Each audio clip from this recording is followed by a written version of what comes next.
Hello all, welcome to our YouTube channel V Solutions Mathematics channel. Hope आपको हमारी group theory की पहली video पसंद आई होगी।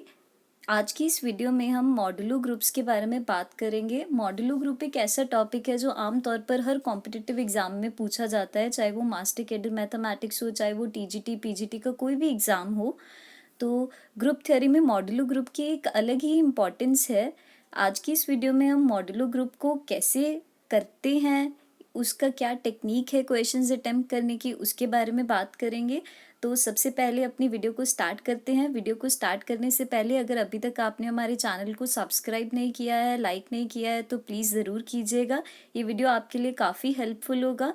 तो स्टार्ट करते हैं। सबसे पहले स्टार्ट करते हैं एडिशन मॉडुलो एन से।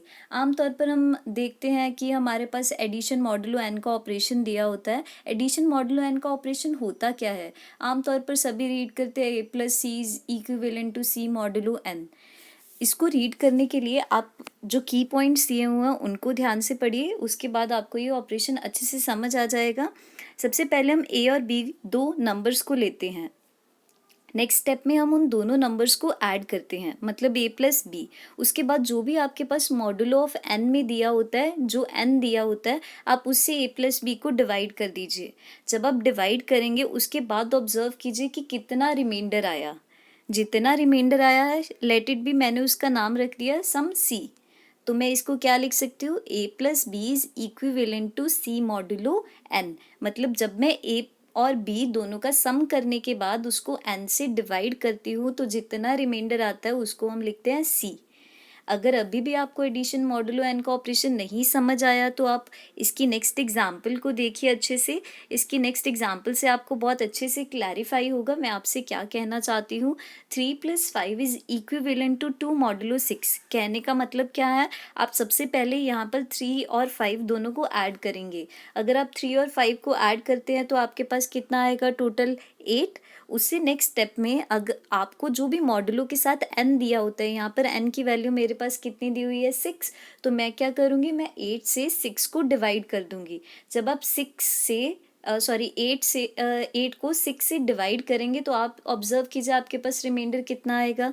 आपके पास रिमाइंडर आएगा 2। तो उसको मैथमेटिकल फॉर्म में कैसे लिखते हैं? 3 + 5 इज इक्विवेलेंट टू 2 मॉडुलो 6। मतलब जब मैंने 3 और 5 को ऐड करके उसको 6 से डिवाइड किया तो मेरे पास रिमाइंडर आया 2। That is all about addition modulo N का ऑपरेशन। और हम ऐसे ही कॉम्पिटिटिव एग्जाम में इनके क्वेश्चंस को छोड़ देते हैं। ये काफ़ी आसान है, इसको अटेम्प्ट करना भी बहुत आसान होता है। सेम ऐसे ही हमारे पास जो नेक्स्ट ऑपरेशन आता है वो है multiplication modulo N. Multiplication modulo N में आप क्या करेंगे? आप अपना दिमाग लगाइए। जैसे आपने दो नंबर्स को ऐड किया था वैसे ही दो नंबर को मल्टीप्लाई करेंगे। जो मॉड के साथ आपको एन दिया होगा उससे डिवाइड करेंगे। जो रिमाइंडर आएगा सी उसको लिख लेंगे। कैसे लिखते हैं फॉर्मेट में? A B is equivalent to C modulo N. अगर नहीं समझ आया तो दोबारा देखते हैं। सबसे पहले आप की पॉइंट्स देखिए, उसमें दो नंबर्स लीजिए ए और बी। फिर नेक्स्ट स्टेप में आप क्या करेंगे? उन दोनों नंबर्स को मल्टीप्लाई कीजिए, मतलब ए बी। फिर आप ए बी को नेक्स्ट स्टेप में डिवाइड करेंगे जो भी आपके पास मॉडुलो के साथ नंबर दिया हुआ है उससे, मतलब एन से। तो मैंने ए बी को एन से डिवाइड किया। अब मैं अपना रिमाइंडर ऑब्जर्व करूंगी। जितना मेरा रिमाइंडर आएगा तो मैं इसको किस फॉर्म में लिख सकती हूँ? A B is equivalent to, let it be, मेरा रिमाइंडर आया सम सी मॉडुलो एन। अगर नहीं समझ आए इसको भी आप एग्जाम्पल से देखिए। 3 × 5 इज इक्विवेलेंट टू 3 मॉडुलो 6। मैंने कैसे लिखा? मैंने सबसे पहले 3 और 5 को मल्टीप्लाई किया तो टोटल मेरे पास कितना आया? 15। फिर मैंने 15 को जो मॉडुलो के साथ n दिया होता है, मतलब 6, मैंने उससे डिवाइड किया। तो 15 को अगर आप 6 से डिवाइड करेंगे तो अपना रिमाइंडर ऑब्जर्व कीजिए, वो कितना होगा? 3। तो मतलब आप इसको क्या लिख सकते हैं? 3 × 5 इज इक्विवेलेंट टू 3 मॉडुलो 6। आसान था। एडिशन मॉडुलो एन और मल्टीप्लिकेशन मॉडुलो एन के क्वेश्चंस बहुत आसानी से 1 सेकंड में आपके ब्रेन में ही सॉल्व हो जाता है। आपको पेन और पेपर की भी ज़रूरत नहीं पड़ती। अच्छा, अब इन्हीं ऑपरेशंस पर बेस्ड हम ग्रुप देखेंगे। सबसे पहले हम देखते हैं group under the composition of addition modulo N. ये हमने सभी ने थ्योरम्स क्वेश्चंस किए होते हैं तो हम इसका प्रूफ यहाँ पर नहीं करेंगे। इसको कॉम्पिटिटिव एग्जाम में कैसे अटेम्प्ट करते हैं वो आपको बताऊंगी। द सेट ZN इसमें एलिमेंट्स उन्होंने क्या लिए हुए हैं, 0 bar, 1 bar, 2 bar up to n-1 bar, where n is strictly greater than 1 and n belongs to set of integer forms a finite abelian group under the composition of addition modulo n. Addition modulo n का वही operation जो हमने पहले किया है starting में। अच्छा, इस क्वेश्चन में आप ध्यान दीजिए, Zn में एलिमेंट्स क्या लिखे हुए, बार, बार का मतलब है reminders, 0 bar, 1 bar up to total n-1 bar. ये सारे रिमाइंडर्स आ सकते हैं जब आप किसी भी नंबर को n से, मतलब जब आप दो नंबर्स को ऐड करते हो और उसको n से डिवाइड करोगे तो ऑब्वियस है रिमाइंडर हमेशा n से तो लेस ही होगा ही। तो रिमाइंडर क्या आएगा, 0 बार, 1 बार, 2 बार, n-1 बार, कुछ भी हो सकता है, n से ग्रेटर नहीं हो सकता। और यहाँ पर ध्यान रखिएगा n की वैल्यू स्ट्रिक्टली ग्रेटर देन 1 ही लेनी है, मतलब आपको ना तो 0 ना 1 ना -1 कोई भी वैल्यू नहीं लेनी है। 2, 3, 4, 5 आप कुछ भी ले सकते हैं और n हमेशा सेट ऑफ इंटीजर्स का ही पार्ट रहेगा, आप 1 या 2 के बीच वाला कोई भी नंबर नहीं उठा सकते। अगर आपको इसका ग्रुप का प्रूफ देखना है तो आप मुझे बताइएगा, मैं आपको अलग से वीडियो प्रोवाइड कर दूंगी कि इसको प्रूफ कैसे करते हैं। फिलहाल हम यहाँ कॉम्पिटिटिव एग्जाम में इसको कैसे करते हैं वो डिस्कस करेंगे। अगर आपको ये नहीं समझ आया तो मैंने एक छोटी सी एग्जाम्पल से भी इसको एक्सप्लेन किया है, तो हम उसकी एग्जाम्पल देखते हैं। कंसीडर आप Z5 का मॉडुलो ग्रुप लीजिए। Z5 में, अच्छा आपने Zn के ग्रुप में कौन से एलिमेंट्स लिए थे, n से एक लेस, 0 से स्टार्ट होते थे, मतलब 0 bar, 1 bar, 2 bar up to n-1 bar. Same मैंने वैसे ही Z5 में कौन से एलिमेंट्स लूँगी, 0 से स्टार्ट होंगे बट 5 से एक लेस होगा, तो कौन से होंगे, 0 बार, 1 बार, 2 बार, 3 बार, 4 बार। ऑपरेशन क्या लेना था, वहाँ पर आपने एडिशन मॉडुलो n लिया था, यहाँ पर n की वैल्यू मैंने कितनी ली हुई है, 5, तो मैं यहाँ पर ऑपरेशन लूँगी एडिशन मॉडुलो 5।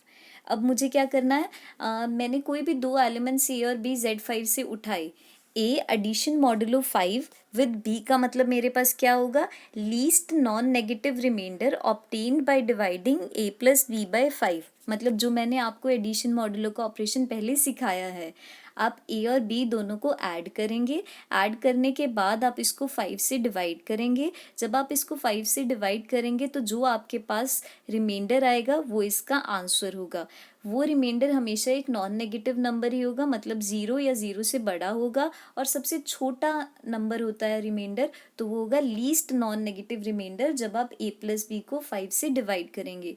अगर आपको अभी भी नहीं समझ आया तो मैंने एक और एग्जाम्पल ली है। मैंने Z5 के कोई भी दो एलिमेंट उठा लिए, एक एलिमेंट उठाया मैंने 2 बार और एक एलिमेंट मैंने उठा लिया 4 बार।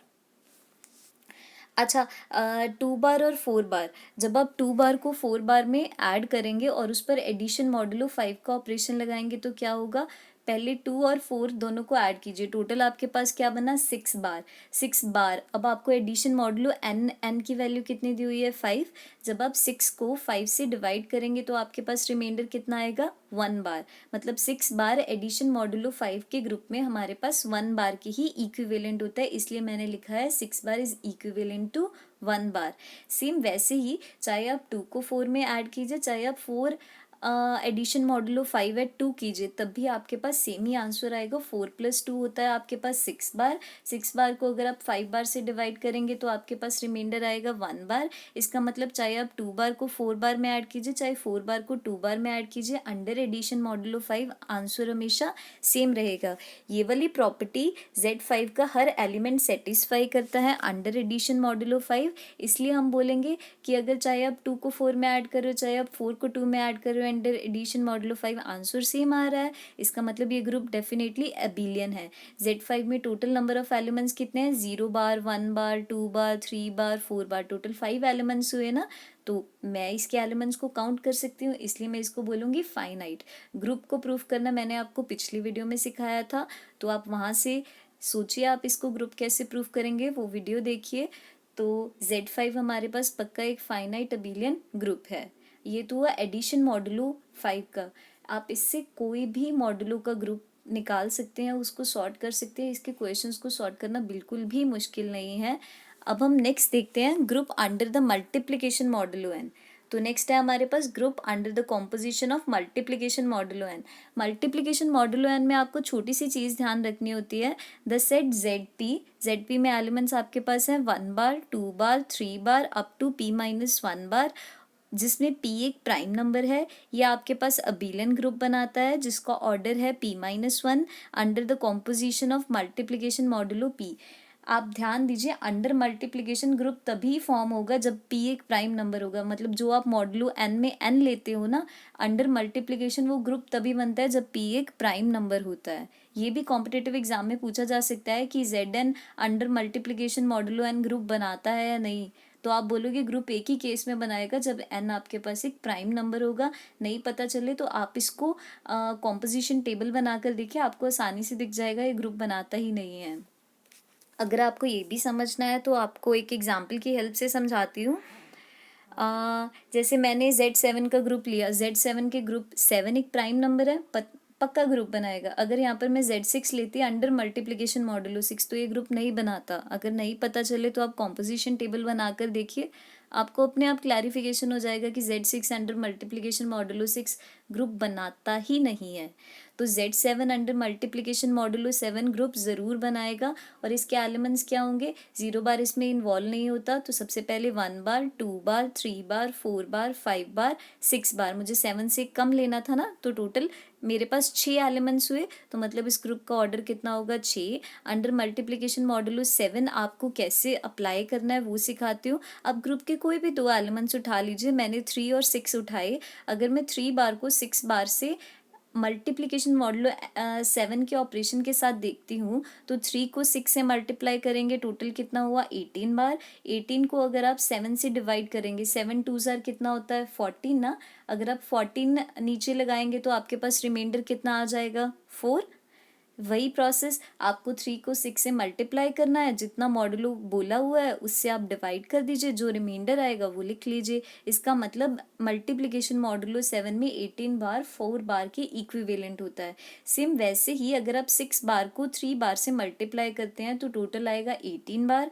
18 बार मल्टीप्लिकेशन मॉडुलो 7 के कॉरस्पॉन्डिंगली 4 बार की इक्विवेलेंट होगा। कैसे, 6 को 3 से मल्टीप्लाई कीजिए 18 आएगा, उसको 7 से डिवाइड कीजिए, आपके पास रिमाइंडर आएगा 4 बार। इसका मतलब चाहे आप 3 को 6 से मल्टीप्लाई कीजिए, चाहे आप 6 को 3 से, अंडर मल्टीप्लिकेशन मॉडुलो 7 आंसर हमेशा सेम होता है। ये वाला रिजल्ट भी Z7 के हर एलिमेंट पर होल्ड करता है। इसका मतलब Z7 डेफिनेटली मल्टीप्लिकेशन मॉडुलो 7 के अंदर एक अबेलियन ग्रुप बना रहा है। इसमें टोटल 6 एलिमेंट्स थे, इसका मतलब ये ग्रुप फाइनाइट भी है। अगर आप इसको ग्रुप प्रूफ करना चाहते हो तो आप कॉम्पोजिशन टेबल की हेल्प से इसको ग्रुप प्रूफ कर सकते हैं। एग्जाम में हमें ग्रुप प्रूफ नहीं करना होता, उसके सिर्फ क्वेश्चंस को सॉर्ट करना होता है, इसलिए मैंने इसमें ग्रुप को कैसे प्रूफ करना है वो इन्वॉल्व नहीं किया। वैसे भी मैंने ग्रुप बनाना आपको पिछली वीडियो में सिखाया था, आप उस वीडियो से चेक कर सकते हैं किसी भी चीज़ को एक ग्रुप कैसे प्रूफ करते हैं। अच्छा, मैं अब आपको एक मास्टर कैडर का 2017 का एक क्वेश्चन सॉल्व करके दिखाती हूँ जो इसी से रिलेटेड है। In the group G is equal to 1 3 7 9। Group में सिर्फ 4 एलिमेंट्स है, एक है 1 3 7 और 9। अंडर उन्होंने बोला है कॉम्पोजिशन मल्टीप्लिकेशन मॉडुलो है 10। तो वो ये बोल रहे हैं आप इसमें जो ग्रुप का एलिमेंट 3 है उसका इन्वर्स निकाल कर दिखाइए। ऑप्शन है 3 7 1 एंड 9। अच्छा, जब भी आप देखते हैं हमेशा मल्टीप्लिकेशन के अंदर जो मल्टीप्लिकेटिव आइडेंटिटी होती है वो 1 होती है। पिछली वीडियो में बताया था जो एडिटिव आइडेंटिटी होती है वो हमेशा 0 होती है।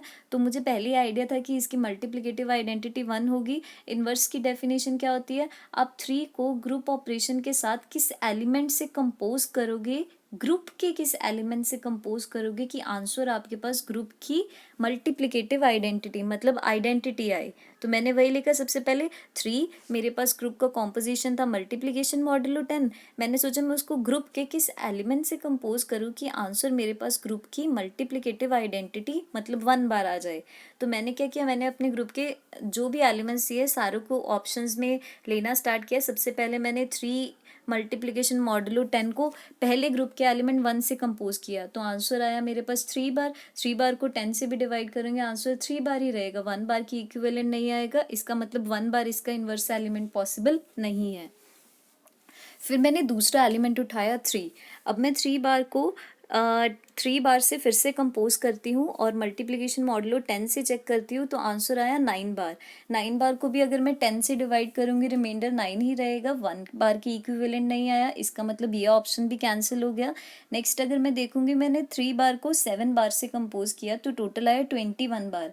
अगर मैं उसको 10 बार से कंपोज करती हूँ 10 2 ज़र 20, इसका मतलब रिमाइंडर मेरे पास कितना हुआ 1 बार, ये 1 बार की इक्विवेलेंट आया।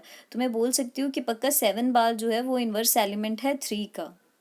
तो यहाँ हमने इस वीडियो में देखा कि सिंपल वैसे ही मैं एडिशन मॉडुलो और मल्टीप्लिकेशन मॉडुलो के ऑपरेशंस लगाऊं तो मैं किसी भी क्वेश्चन को आसानी से सॉल्व कर सकती हूँ, बस मुझे ऑपरेशंस को इम्प्लीमेंट करना आना चाहिए। अगर आपको ये वीडियो पसंद आया तो प्लीज़ इसको लाइक शेयर और सब्सक्राइब ज़रूर कीजिएगा, कमेंट्स लीव करना मत भूलिएगा। Thank you for watching our video.